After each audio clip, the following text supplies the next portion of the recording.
बच्चों, आज का हमारा टॉपिक है पुष्प के विभिन्न भागों का अध्ययन करना, या पुष्प की संरचना का जो चित्र है उस चित्र का हमें अध्ययन करना है। तो आपके सामने यहाँ श्यामपट्ट में मैंने पुष्प की संरचना का चित्र बनाया है, उसे आप बहुत ध्यान से समझेंगे। ये आपको नजर आ रहा है सामने। सबसे पहला भाग यदि हम देखें, सबसे ऊपर जो पुष्प का होता है वो कहलाता है वर्तिकाग्र।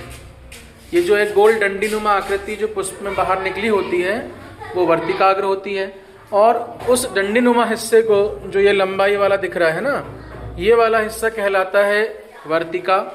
और वर्तिका चलती हुई कहाँ पर आती है? पुष्प के आंतरिक भाग में, जिसे हम अंडाशय कहते हैं।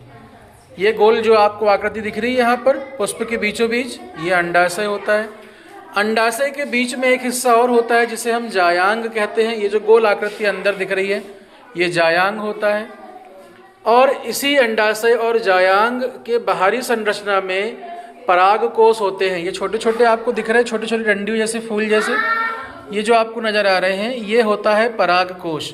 इसी परागकोश के बाहरी हिस्से पर पराग कण पाए जाते हैं, और जिस परागकोश में ये जुड़े होते हैं इस हिस्से से, ये वाला हिस्सा ये कहलाता है पराग पुंकेसर।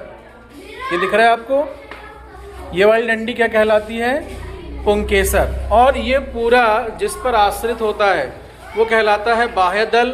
इन पंखुड़ियों को हम कहते हैं दल, जिन्हें आप सामान्य भाषा में पुष्प की पंखुड़ी कहते हैं, वो वास्तव में पंखुड़ी या दल कहलाती हैं।